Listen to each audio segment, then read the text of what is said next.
अस्सलाम वालेकुम नाज़रीन, मैं बशीर बलोच एक नए एपिसोड के साथ जिस तरह मलीर की तारीख़ी और उनकी माशरती सूरत हाल पर गुफ्तगू कर रहे हैं। हमने जितने भी एपिसोड या एक साथ या जो प्रोग्राम्स किए हैं वो आपकी नज़रों से गुजरी होंगी। तो उसी तसलसल को बढ़ाते हुए हम आज पहुँचे हैं। पहले हमने बात की थी सरसब्ज़ हरियाली, मेवाजात, सब्जियां। आज हम जिस मोहल्ले में मौजूद हैं वो माहीगीरों की बस्ती है, इब्राहिम हैदरी कहते हैं। और हमारे साथ इस महफिल में शरीक गुफ्तगू होंगे। उनका पेशा आबा व अजदाद से लेकर वो खुद दरिया में मछलियों की शिकार करते हुए उनकी ज़िंदगी गुजरी। वो दरिया के तमाम राज और नियाज से वाकिफ़ हैं। उनको ये मालूम है कि दरिया किस वक्त या समंदर किस वक्त बिपरता है और किस वक्त वो इंसानों से दोस्ती करके उनकी ज़िंदगी की ज़रूरियात पूरी करता है। तो इन तमाम मालूमात और इस इलाके की तारीख़ी पस मंज़र को हम जानेंगे। हमारे साथ मेहमान हैं अब्दुल मजीद मोठानी, जो यहीं के रिहायशी हैं। हम उन्हें अपने इस प्रोग्राम में खुशामदीद कहते हैं। आपको अब्दुल मजीद मोठानी साहब हम खुशामदीद कहते हैं। जी जी।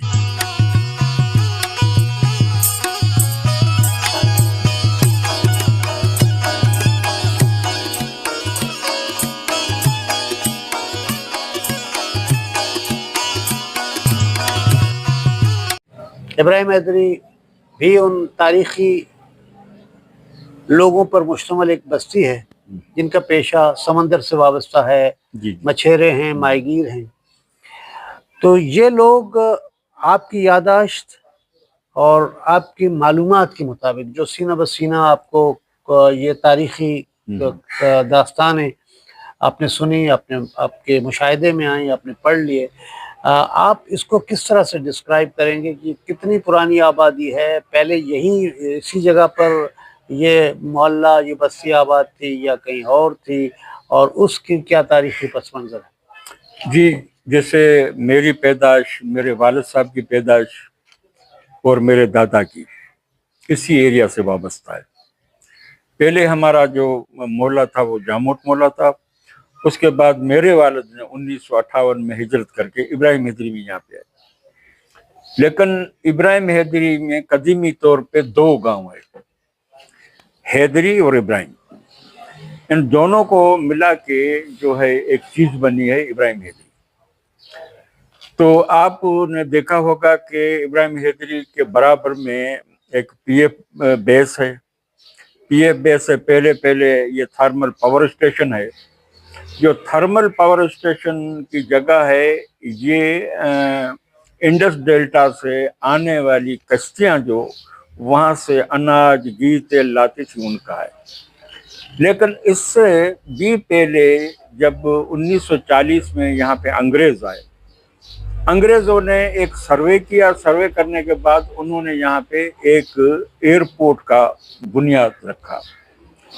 लेकिन उसको रनवे के लिए, क्योंकि वो जमाना वो था जब ये हवाई जहाज पानी में उतरते थे, तो उनको ये वाला जो दरिया है, इनको ये पसंद आया कि ये एक अच्छा दरिया है, सीधा दरिया है, और इसके किनारे अगर बेस बनती है तो बेहतर है। पर उन लोगों ने यहाँ बेस बनाना शुरू की, तो उस जमाने से उनकी ये बेस चली आ रही थी। लेकिन आधा गांव हमारा जो था उसके बेस में बराबर में, या इस वक्त भी हैदर शाह की कब्र मौजूद है। और बाकी कब्रें जो है इन लोगों ने या अंग्रेजों ने मिसमार नहीं की, लेकिन पाकिस्तान बनने के बाद वहाँ जो सारे इलाके पे कब्जे हुए सिक्योरिटी के नाम पे, तो उन लोगों ने जो है वो कब्रें भी मिसमार कर दी। अब सिर्फ जो है एक हैदर शाह की कब्र है, लेकिन उसके लिए भी इजाज़त लेनी पड़ती है कि हम मेला कर रहे हैं, लेकिन वो लोगों को इजाज़त नहीं देते। लेकिन अंग्रेज जो थे वो इजाज़त देते थे। तो कहने का मतलब ये है कि जब अंग्रेज यहाँ पे आए تو ان کے جہاز پانی میں اترتے تھے، تو ان کے جو حافظران یہاں پہ آتے تھے ان جہازوں میں، تو کراچی شہر سے ایک روڈ جوڑا گیا. تو اس جو یہ ایئرپورٹ جو تھا، اس کا بھی نام سمندری ایئرپورٹ، اس کا بھی نام کورنگی رکھا گیا، کورنگی کریک، اور اس روڈ کا نام کورنگی روڈ رکھا گیا. کہنے کا مطلب یہ ہے کہ 1940 کے بعد جب یہ چیزیں بنی تو کراچی سے روڈ اس لیے بلایا گیا شہر سے کہ جو ہوائی جہاز میں ان کے افسران اترتے تھے وہ گاڑیوں کے ذریعے اسی روڈ سے جو ہے وہ شہر جاتے تھے، کیونکہ کالا پل کے اس طرف کوئی بھی آبادی نہیں تھی. پورے علاقے میں پورا علاقہ سنسان تھا. یہاں ابراہیم سے نکلنے کے بعد آپ کو کہیں بھی آبادی نظر نہیں آتی جب تک کہ آپ کالا پل پر نہیں پہنچے. کالا پل بھی پرانا والا، یہ تو خیر بعد میں بنا ہے. تو اس طرح اب ایک سوال اور آتا ہے کہ بھئی ابراہیم حیدری میں لوگ کس طرح، ان کے طرز زندگی کیا تھی. تو ابراہیم حیدری میں بلکہ جتنے بھی ماہی گیر یہاں پہ آباد ہیں اس زمانے میں، ان کے ہمیشہ گاؤں دو ہوا کرتے تھے. ایک وہ گاؤں جہاں پہ جب سمندر تیز ہو جائے، برساتوں کا ٹائم ہو اور شکار نہ کرنا پڑے، وہ مچھلی سوکھ نہ سکے. یاد رہے کہ یہ برف کا زمانہ نہیں ہے، یہ وہ زمانہ ہے یا تو تازی مچھلی 6 گھنٹے کے اندر اندر جو ہے وہ استعمال ہو جاتی، یا پھر اس سے بچ جاتی تو اس کو نمک لگایا جاتا. تو اس وقت جو ہے اتنی ترقی نہیں تھی، جال بھی ہاتھ سے بنتے تھے اور کوئی مضبوط جو جال بنے کا دھاگا تھا وہ بھی نہیں تھا. تو کاٹن کے دھاگے سے جال بنتے تھے، وہ بھی کمزور ہوا کرتے تھے. اور دوسری بات یہ ہے کہ انڈس ڈیلٹا میں اس کے علاوہ اور قومیں رہتی تھی، کیونکہ وہ آباد سرسبز علاقہ تھا، دریائے سندھ یہاں سے گرتا تھا.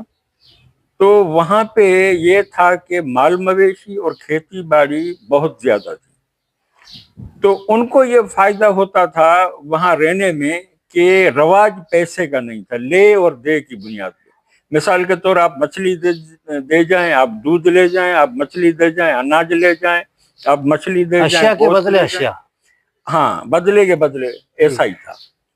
تو وہ اس میں اس کا خرچہ نہیں تھا، کیونکہ مچھلی بھی اسی طرح تھی، وہ تو وافر مقدار میں موجود تھی. اب جو استعمال کے بعد جو بچ جاتی تھی تو اس کو نمک لگایا جاتا تھا. صحیح. نمک لگانے کے بعد اس کو سکھایا جاتا، جھینگوں کو بوائل کیا جاتا، بوائل کرنے کے بعد چٹائیاں پھیلائی جاتی، چٹائیوں پہ ان جھینگوں کو سکھایا جاتا. جب سوکھ کے جب کڑک ہو جاتے تو 2 عورتیں ڈنڈیاں لے کے بیٹھتی، وہ اس کو اس وقت کوٹتی جب تک کہ اس کا چھلکا جو ہے وہ پاؤڈر بن کے الگ ہو جائے. تو اس میں سے ابلا ہوا لال قسم کا جھینگا نکلتا، اور اس کا جو کھال، اس کا برادہ جسے ہم بلی کہتے ہیں، یعنی وہ بھی بکتا تھا. اب وہ جو بلی تھی وہ عورتوں کی مزدوری میں جاتی تھی، وہ ان کا سارا ہوتا تھا. دوسری بات یہ تھی کہ عورتوں کے روزگار میں جال بنانے کا بھی شامل تھا، کیونکہ جال جو ہے وہ خواتین بناتی تھی اور ان کو اس کی اجرت ملتی تھی. تو یہ ایک اس طرح کا رواج تھا. تو آپ نے جس طرح کہا کہ یہاں 2 گوٹ ہوا کرتے تھے، ایک کچے گوٹ کے نام سے جانا جاتا تھا ہوگا، ایک جو ہے پکا گوٹ کے نام سے. تو آپ ان کو کس طرح سے آپ ان کی تشریح کریں گے؟ 2 گوٹوں کی ضرورت آپ کہہ رہے تھے کہ اس کے ایک تو اس زمانے میں جب مچھلیاں جو ہیں وہ پکڑ کے وہاں تازہ مچھلیاں جو لے آتے ہیں، اور باقی جو سکھانے کے لیے وہ ادھر شفٹ ہوتے ہیں یا موسموں کے حساب سے شفٹ ہوتے ہیں؟ دیکھیں، اب مسئلہ یہ ہے کہ پردے والی کشتی میں یہاں مچھلی لانا پھر اس کو شہر لے جانا بڑا مشکل تھا، کیونکہ وہ زمانہ جانوروں کا تھا، کوئی گاڑی نہیں تھی. تو اس لیے وہ انڈس ڈیلٹا میں رہتے، تو انڈس ڈیلٹا میں یہ لوگ اکٹھے رہتے تھے. وہاں جو ہے گاؤں کھیتی باڑی والوں کے، مال مویشی والوں بھی تھے، وہ قریب تو ان کا آپس کا جو لین دین ہے وہ اس میں اچھا خاصا چل جاتا تھا وہاں پہ. اس لیے ماہی گیروں کے ہمیشہ 2 گاؤں رہے. ایک کچا گاؤں میں اس لیے کہتا ہوں کہ وہ सीजन के टाइम में इन जजीरों पे रहते तो थे। आप उस दौर की बात कर रहे हैं जब कराची की आबादी ठीक ठाक हो गई थी, हम्म, लेकिन जिस तरह से आपने कहा ये आपकी याददाश्त में है, आपका आंखों देखा है कि जब आप कहते थे यहाँ से लेकर काला पुल तक कोई आबादी नहीं कोई थी, आबादी नहीं थी। तो वो इससे पहले मतलब अंग्रेज आए, उसके बाद यहाँ आबादी बढ़ी, जो उन्होंने बंदरगाह बना दी, उसके बाद एयरपोर्ट बने और ये एक मुकम्मल शहर की तरफ जो है ये आहिस्ता आहिस्ता परवान चढ़ने लगा कराची। लेकिन उससे पहले ये लोग अपनी मछलियाँ जो शिकार करते थे बाटर सिस्टम में, वो कहाँ जाके ये तबादला करते या उनकी देखिए उससे पहले ये रवाज नहीं था।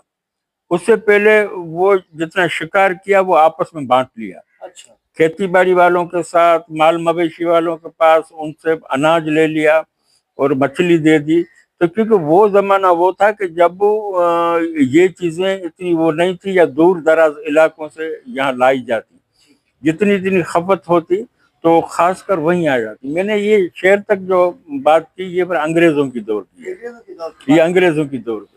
वो पहले जो इससे पहले की जो है वो पर इस्तेमाल हो जाती थी इस तरह। एक तो जो वो मछलियां सुखाते थे तो बाकी जो इलाके थे डेल्टा के वो वहां तक या फिर सिंध डेल्टा के से जो मतलब इलाके, आप अंदर सिंध जितने डेल्टा बने हुए हैं ठट्टा जिला के आगे हाँ यहाँ तो से वहाँ लेके के सीर लोगों तक। का हेडक्वार्टर इब्राहिम हैदरी रहा है। नहीं, उनका हेडक्वार्टर जो है केटी बंदर या खारोचान रहा है। खारोचान। कि मरकजी शहर जो रहा है उसका खारोचान रहा है, क्योंकि इब्राहिम हैदरी बिल्कुल एक कराची से मुंसलिक इलाका था, इसलिए इसकी आबादी में वहाँ की आबादी में एक फर्क था। फर्क ये था कि इन लोगों के जो ज्यादातर वास्ते थे वो गिजरी के लोगों से, खड्डे के लोगों से, मलिर के लोगों से बहुत ज्यादातर, या चखरा के लोगों से, या चनेसर गोट के लोगों से, क्योंकि ये कदीम गांव है। क्योंकि ये कदीम गोठ गांव का जो आप तस्करा कर रहे हैं, हाँ। आपकी तुम यहाँ से मछली शिकार होके आपके खपत जो है वही पूरी हो जाती थी, उन लोगों ये खरीदते होंगे। हाँ। लेकिन ये जो एक अजदहा आबादी की बड़ी कराची एक न खत्म होने वाला सिलसिला कराची की आबादी का, अब तो नूरी आबादी तक जो है आपको आबादी मिलेगी और उधर जो है ठट्टा तक यहाँ से आबादी, फिर हब नदी तक आबादी मिलेगी। ये जो आपके पूर्व जवार में जैसे कोरंगी इंडस्ट्रियल एरिया से लेकर आपके यहाँ क्रीक तक, ये आपकी यादाश्त में ये आबादियाँ बढ़ी? हाँ बिल्कुल। ये तो 47 के बाद यानी पाकिस्तान बना उस वक्त भी इतनी बड़ी आबादी इन लोगों की नहीं थी, पर जो है 1947 के बाद ये 1958 तक बाकायदा आने लगे। उसके बाद मुझे याद है मैं चौथी जमात का तालिब इल्म हूँ और यहाँ पे मस्जिद में हमारा ऐलान हुआ कि भाई पनाहगीर आए हैं बेचारे और उनके लिए जो है कपड़े जमा किए जाएं। तो ये मुझे भी याद है कि मेरी अम्मी बैठी थी और कपड़े जमा कर रही थी उनको देने के लिए, पर बाद में पता चला कि इधर कुरंगी में 100 क्वार्टर बन रहे हैं, उनको दिए जाएंगे। इस इलाके का इतना तो मुझे इल्म है, पता, ये मेरे आंखों देखा है। अब सवाल ये है कि ये सारी आबादियाँ बनी तो यकीन मछलियों के शिकार में इजाफा हुआ, आप लोगों के रोजगार में ज्यादा वसत आ गई होगी, तो क्या वाकई वसत आ गई या आप लोगों के लिए मुश्किलातें बढ़ी? देखो वसत तो आई, लेकिन उसके बाद दूसरे भी मसले पैदा हुए। मिसाल के तौर पे जैसे दरिया सिंध का पानी आना कम हुआ ना या बंद होने लगा, तो दो पेशों से ताल्लुक रखने वाले वहाँ के जो लोग थे, क्योंकि इंसान पेशा वही इख्तियार करता है जो करीब हो। अब जब पानी आना बंद हुआ तो सबसे पहले जमीनें बंजर हुई, माल मवेशी जो है वो खत्म हो गए, क्योंकि ये सारा इनका वास्ता पानी से था, तो जमीनें भी खत्म हो गई, फसलें खत्म हो गई। तो इंटरनेट जो उन लोगों ने इख्तियार की वहाँ बैठे हुए लोगों ने, वो माहीगिरी की। तो इस वजह से एक माहीगिरों के साथ दो कौमें, माल मवेशी और खेती बाड़ी से ताल्लुक रखने वाली, वो लोग भी माहीगिरी, वो भी उसमें शामिल हो गए। पर उन्होंने भी आस्ता आस्ता जो है माहीगिरी इख्तियार की। दूसरी बात ये हुई कि जो लोग वहाँ से आए, इंडिया से जो आए पाकिस्तान बनने के बाद, फिर उनकी जो है वो आबादियाँ, लेकिन वो इतनी ज्यादा तेजी से इतनी नहीं बढ़ी जितनी बाद में ज्यादा बढ़ी। फिर पता नहीं इस मुल्क को क्या हुआ कि शायद इसकी सरहदें नहीं थी, फिर अफगानिस्तान से पता नहीं कहाँ कहाँ से लोग यहाँ आने लगे। अभी भी आप यहाँ पे देखोगे तो आपको मकामी आबादियां, चाहे मलिर हो, इब्राहिम मोदी हो, जितनी भी कदीमी आबादियां, वो इतनी तेजी से नहीं फैली हैं जितनी बाहर से लोगों के आने से फैली है। अब इब्राहिम मोदी से आप इस तरफ चले जाए तो आपको सारा इधर जो है वजीरिस्तान और वो इस तरह के लोग आपको मिलेंगे। आप रेडी पे चले जाए तो बात यह है कि न सिर्फ बैरून मुल्क से बल्कि अंदरून मुल्क से भी जो हिजरत हुई है उन लोगों ने जो है कराची को तबाह किया है। उसकी वजह भी माहिरों की मुश्किल कैसे बढ़ी? इसके अलावा ये जो आप बता रहे हैं कि दूसरे लोग भी इस देशों में आ गए, उनके अपने वसाइल खत्म होते गए, तो क्या इसके अलावा भी बहुत सारे मसाइल दरपेश थे? जिस तरह से इनके माइग्रेनों की जो मार्केट बनी, जो खरीदार थे वो इनका इस्तेसाल करने लगे, उनकी मुश्किलात में इजाफा हुआ, इस तरह का भी कोई मामला सामने आया? देखें, उसमें बहुत सारी गलतियां हैं।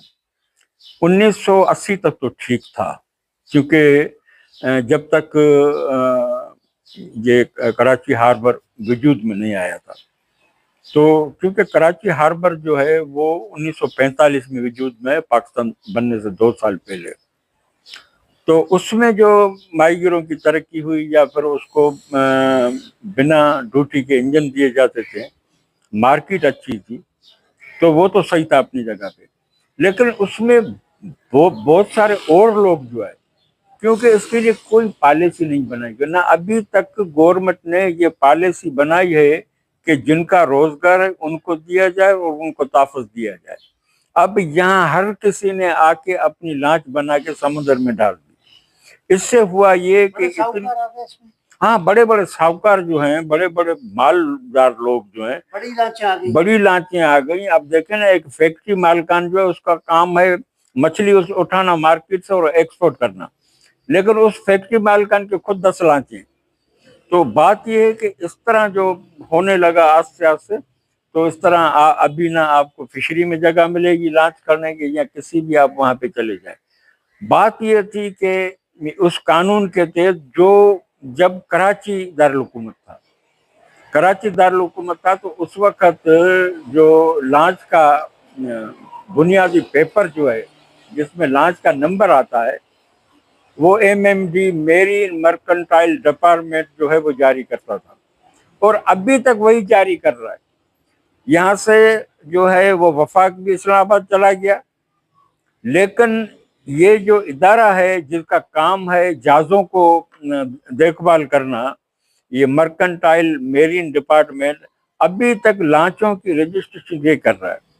हालांकि बलूचिस्तान की लांचों की रजिस्ट्रेशन जो है वो बलूचिस्तान हार्बर जो है अपना फिशरीज करती है, और यहाँ पे जो है वफाकी इदारा करता है।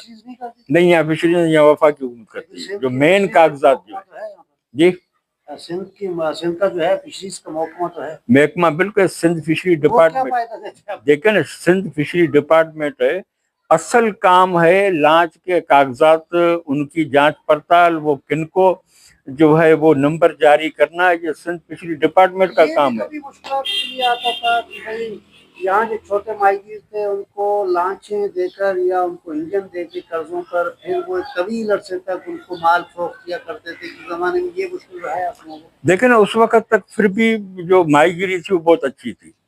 अब उसमें जो लोगों ने पैसा लगाना आके शुरू किया, तो उसमें बहुत सारी चीजें हुई। एक तो लोगों को रिश्वत दी गई कि भाई आप माल हमें दें और हम आपका 10% काटेंगे और आपको ये देंगे। अभी तक यही चल रहा है। तो हुआ ये कि इसमें बाकी जो लोगों ने जिन्होंने आके पैसा लगाया वो तो अपना काम कर गए। इस वक्त भी आप देखें कि व्यापारी जो है अमीर से अमीर तरह, और माहीगीर जो मछली पकड़ने वाला वो गरीब से गरीब तरह। इसकी वजह भी यही है जो मैंने आपको बताई, कि क्योंकि उन्होंने जो गैर लोग आए, बंगाली यहाँ पे, उनको लेबर की कमी नहीं थी, सिखाई हमारे लोगों ने थी, उनको सिखा दिया था, और वो जो है उन लोगों को, और एक आध बंदा जो नाखुदा हो उसको उन्होंने अपने रखा और दे दी, और कश्ती बना के दे दी। इसमें आप लोगों की मतलब वो ऑर्गेनाइजेशन न होना भी शामिल है, तालीम का न होना भी शामिल है कि वो अपने हुकूक को महफूज कर सकें और इन तमाम रेशा दवानियों से वाकिफ हो? देखे ना, آپ یہ بات کریں گے تو صرف یہ علاقہ نہ بلکہ پورا ہمارا ملیر، بلکہ پورے کراچی کے جو قدیم لوگ ہیں، قدیمی جو بھی آبادی ہیں، انہوں نے اپنے حقوق کے لیے کم سے کم آواز اٹھائی ہے. اس لیے وہ جو ہے پستائی میں چلے گئے ہیں، آپس کے جھگڑوں میں چلے گئے ہیں، آپس کی زمینوں پہ جھگڑے کرنے چلے گئے ہیں. جیسا حالت ملیر کا سرسبز علاقہ جو تھا، اگر ایک آدمی کی زمین ہے تو وہ کسی فیکٹری والے کے ساتھ، میل والے کے ساتھ بیچتا ہے تو اس کو منع کرنے والا کوئی نہیں ہے. لیکن وہاں کے باقی جو لوگ ہیں ان کے سروں پہ جو آزار ہو رہا ہے، وہ تو اپنا پیسہ لے کے چلا گیا. تو جس طرح لوگ اپنے قدیمی ورثہ کو چھوڑ کے خالی پیسے کی طرف بھاگے، انہوں نے ہم میں اختلافات پیدا کر دیا، ہمارے عام لوگوں میں. اور جو اس میں سے کوئی لکھ پتی کروڑ پتی بننا چاہے، اس نے عام لوگوں کی زندگی جبران کر دی، عام لوگوں کی زندگی خراب کر دی. تو موسانی اسی صاحب لیے آپ یہ بتائیے کہ آپ لوگوں کا جو یہاں پر ریفائن کرنے کی فیکٹریاں، مچھلی جو آپ شکار کرتے ہیں، یا کولڈ اسٹور کی سہولت گورنمنٹ کی طرف سے آپ لوگوں کو سبسڈی کی شکل میں یا کچھ سہولت فراہم کی ہے کہ نہیں؟ دیکھیں، اس وقت تک اس طرح کی کوئی یہاں سہولت موجود نہیں ہے. تو کیا آپ نے بینکوں سے آپ لوگوں کو سستے اقساط پر، کم انٹرسٹ ریٹ پر یہاں کے مچھیروں کو یہ جو ہے قرضہ جات ملے ہیں اپنے لانچیں بنانے کے لیے یا ان کی ضرورت پورے کرنے کے لیے؟ کسی زمانے سے یہ زرعی بینک جو اس سے شروع ہوا، لیکن بعد میں بند کر دیا گیا. اب کوئی بھی اس طرح کا قرضہ نہیں ہے، کیونکہ لوگوں کے پاس قدیم جو لوگ ہیں، چاہے ملیر کے ہو چاہے ابراہیم حیدری کے ہو، ان کو پکی لیز نہیں دی گئی ہے. ان کو ابھی تک جو ہے گوٹ آباد اسکیم کی صنعتیں دی گئی ہیں، جس پہ کوئی بھی بینک لون دینے کے لیے تیار نہیں ہے. صاحب، جب ہم تاریخ پر نظر دوڑاتے ہیں تو جہاں ابراہیم حیدری سے ہی ہمارے نمائندے منتخب ہوتے ہیں، چاہے وہ ڈسٹرکٹ کونسل کی شکل میں ہو، صوبائی اسمبلی کی شکل میں ہو، آپ ہی کے ووٹ سے جو ہے ہماری نمائندگی ہوتی رہی. 70 میں بھی یہاں سے منتخب ہو گئے نمائندے، بعد میں آج شفیع جامود کی شکل میں، پھر اب بھی جو ہے ان کے فیملی سے لوگ منتخب ہو کے آ رہے ہیں. تو کیا وہ ان کی مشکلات کو اپنے کہیں ان اداروں میں نہیں اٹھاتے تاکہ ان کو فائدہ پہنچے، ان کی مشکلیں آسان ہوں؟ دیکھیں نا، ہم نے اس ٹائم سے لے کے، کیونکہ ہم دو ہی تنظیمیں تھی، واڈیلا بلوچ اور پاکستان اپنا یہ انجم سماجی بہبود. تو ہمیں معلوم تھا کہ ڈسٹرکٹ کونسل میں یا تو حکیم بلوچ بیٹھے ہوئے ہیں یا حاجی شفیع جامود بیٹھے ہوئے. ٹھیک ہے، اس پلیٹ فارم پہ جتنے بھی ہمارے پرانے دوست ہیں، چاہے شفیع ہو، مصطفیٰ ہو، ہاں بالکل رابطہ کونسل کی میں بات کر رہا ہوں. تو ہم نے ملیر کے دونوں طرف، ملیر کے زرعی علاقے اور دونوں علاقوں پہ ہم نے مل کے آواز اٹھائی، وہاں پہ بھی اٹھائی. اور اس آواز میں گل حسن کلمت بھی ہمارے ساتھ تھے، یہ پورا گروپ ہمارے ساتھ تھا.